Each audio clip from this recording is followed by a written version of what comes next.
আমি doctor Raghunandan Haldar, behalf of Kharagpur Ananda Niketan. আজকে আপনাদের শেখাবো স্টেপ প্র্যাকটিস। তার প্রথম স্টেপ, ফার্স্ট স্টেপে বলছে আমরা প্রথমেই স্বীকার করেছিলাম। কি স্বীকার করেছিলাম? যে জায়গাটায় আমি হেরে গেছি, যে জায়গাটায় আমার সমস্যা হয়েছিল, যদি আমার মদ খেয়ে সমস্যা হয়ে থাকে মদের কাছে, নেশার জন্য সমস্যা হয়ে থাকলে নেশার কাছে, যদি আমার লাইফস্টাইল চলতে গিয়ে সমস্যা হয়ে থাকে চলার কাছে, কারো চোখ দেখলে সমস্যা হয়ে থাকে চোখের কাছে। কাজেই আমাকে প্রথমেই স্বীকার করে নিতে হবে যে আমি স্বীকার করছি যে যে জায়গাটায় হেরে গেছি সেই জায়গায় আমি শক্তিহীন এবং এর জন্য আমার জীবন নির্বাহ করা কঠিন হয়ে পড়েছিল।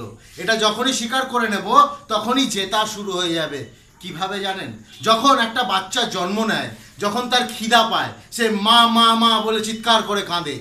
সে জানে না কেন, সে বুঝতে পারে, অনুভব করে সে হেরে যাচ্ছে, সে শেষ হয়ে যাচ্ছে, তার পেটে খিদা আছে। খিদার জন্য সে চিৎকার করতে থাকে, ওয়া ওয়া ওয়া। মা এসে তাকে দুধ দেয়, দুধ দিলে বাচ্চাটা চুপ হয়ে যায়। এটাই হচ্ছে স্যারেন্ডার, এটাই হচ্ছে স্বীকার করতে হবে যে আমি হেরে গেছি। একটা শিশু সে খাদ্য জোগাড় করতে পারে না, সে জানে না কিভাবে খেতে হয়, সে জানে না কি খেলে সে বাঁচবে। কাজেই সে সেখানে মায়ের কাছে তাকে স্যারেন্ডার করে দেয়। আর যখনই সে স্যারেন্ডার করে দেয়, যখনই সে কান্না করে, তার মা এসে তাকে বুকের দুধ দেয়।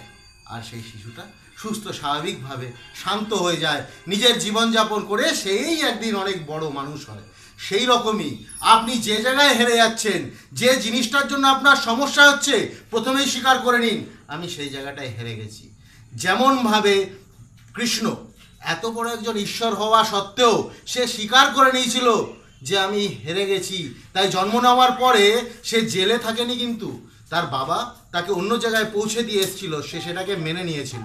এই মেনে নেওয়া আপনার মধ্যেও আসতে হবে যদি জিততে হয়। সে সেদিনকে চলে গেছিল বলে, একটা একটা করে দানবদের হত্যা করেছিল বলে, সে কিন্তু কংসকেও একদিন হত্যা করতে পেরেছিল এবং আমাদের এই সুন্দর সভ্যতার সৃষ্টি হয়েছিল। অর্থাৎ দানব তখনই শেষ হবে যখন দেবতার জন্ম হবে। এই দেবতাকে জন্ম দেওয়ার জন্য স্টেপ, কিভাবে স্টেপ করবেন? আমি যেভাবে করি, আমি কিভাবে করি, আমি যেসব জায়গাগুলোই দেখি আমি ঠিক করে উঠতে পারছি না, সেখানে প্রথমেই হার স্বীকার করে নিই। কিরকম? যেরকম আমার জীবনে যদি নেশার সমস্যা থাকে, প্রথমে আমি নেশার কাছে হার স্বীকার করে নিলাম, নিজেকে বললাম যে এটা আমার জন্য নয়, এর জন্য আমার সমস্ত জীবন নষ্ট হয়ে গেছে। যদি আমার ইমোশনে প্রবলেম থাকে, রাগ, দুঃখ, আনন্দ, তাহলে আমাকে কি করতে হবে? সেই ইমোশনটার কাছে নিজেকে সমর্পণ করে দিতে হবে, বলতে হবে যে আমি তোমার সাথে লড়তে পারবো না। ঠিক যেমন মাইক টাইসনের সাথে আমি বক্সিং লড়ে পারবো না, মাইক টাইসনের সাথে যদি আমি লড়তে যাই ও আমাকে এমন পাঞ্চ মারবে আমি গ্রিলের বাইরে হয়ে যাব। কাজেই আমি কোনোদিন লড়তে যাবো না, প্রথমেই স্বীকার করে নেবো যে মাইক টাইসন তুমি অনেক শক্তিশালী, তোমার সাথে আমি লড়তে পারবো না, এর জন্য আমার জীবন খারাপ হয়ে যেতে পারে। কেন? ওর হাতে পাঞ্চ খেলে আমি বাঁচবো না। অর্থাৎ আমি সেই জায়গায় নিজেকে রেকটিফাই করে চলার চেষ্টা করব। যে মুহূর্তে আপনি হার স্বীকার করবেন, সেই মুহূর্ত থেকে আপনার চলা শুরু হবে। আমি যেদিন ট্রেনের নিচে গলা দিতে গেছিলাম, যেদিন ভেবেছিলাম এ জীবন আমার জন্য নয়, সেদিন থেকেই বাঁচা শুরু করেছি। যেদিন আমি ভেবেছিলাম যে নেশা করতে করতে আমি তো আর 2-4 দিনের মধ্যে মরে যাব, তাহলে এখনই শেষ হয়ে যাই, সেই দিন থেকেই আমার জন্ম হয়েছিল। আর এই জন্মটা আজ 5.5 বছর অতিক্রম করে 6 বছরের মাথায় পড়ছে। কাজেই আমি যে এই সুন্দর জীবনটা ফিরে পেলাম, তার জন্য প্রথমে ফার্স্ট স্টেপে আমি নিজেকে স্বীকার করে নিলাম যে আমি নেশার কাছে শক্তিহীন, এর জন্য আমার জীবন খারাপ হয়ে গেছিল। তারপরে আমি আমার সংসার জীবন ঠিকঠাক করতে পারিনি, আমার জীবনে স্ত্রী এসছে গেছে, বিভিন্ন মেয়ে এসছে, কিন্তু কাউকে আমি ভালোবাসা দিতে পারিনি। তো প্রথমেই আমি স্বীকার করে নিয়েছি ভালোবাসা তুমি অনেক বেশি পাওয়ারফুল, তোমার কাছে আমি শক্তিহীন। কাজেই আজকের দিনে যে নারী আমার জীবনে এসেছে সেই নারীর আমি সম্মান করি। আজকের দিনে যে ভালোবাসা আমার কাছে ফিরে এসেছে সেই ভালোবাসার সম্মান দিতে শিখেছি। কিভাবে? কেন আমি মেনে নিয়েছিলাম যা যা ঘটনা আমার সাথে ঘটেছে সব সঠিক আছে, এবং সেটা মানতে গিয়েই আমি বুঝতে পারলাম যে আমি প্রত্যেকটা জায়গায় হেরে গেছি। আর হেরে গেছি বলেই জেতার সুযোগ আছে। আমি যদি প্রথমেই জেতিয়ে যেতাম তাহলে হয়তো অনেক কম ছোট ম্যাচ জিততাম, কিন্তু আজকে আমার মধ্যে এই বিশ্বাসটা আছে অনেক বড় ম্যাচ জেতার জন্য আমি জন্ম নিয়েছি। ঈশ্বরের অনেক বড় ইচ্ছা আছে আমাকে নিয়ে।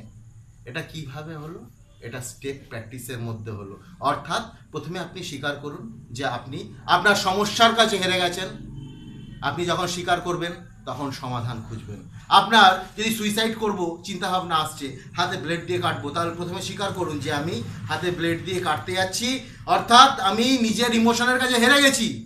এটা যখনই স্বীকার করে নেবেন তখনই গিয়ে বাবা মার পা ধরে বলবেন যে আমি এইসব করতে যাচ্ছি, আমাকে রাস্তা দেখাও। বাবা মা রাস্তা দেখাবে, আপনাকে সুইসাইড করতে হবে না, জীবনকে শেষ করে দিতে হবে না, জীবনকে শুরু করতে পারবেন। অর্থাৎ জীবন শুরু করার জন্য স্টেপ জীবনকে সুচারুরূপে চালানোর জন্য, স্টেপ আপনাকে এগিয়ে দেওয়ার জন্য। তো প্রথমে আপনাকে স্বীকার করে নিতে হবে যে আপনার যার জন্য সমস্যা হচ্ছে, যে জিনিসের জন্য আপনার প্রবলেম হচ্ছে, আপনি তার কাছে হেরে গেছেন। মাথা ঝুঁকিয়ে দিন। মাথা ঝোঁকানোর পর অটোমেটিক উঠবে। পরের স্টেপগুলো একটা একটা করে দেখিয়ে দেবো কিভাবে মাথা ওঠে। Thank you.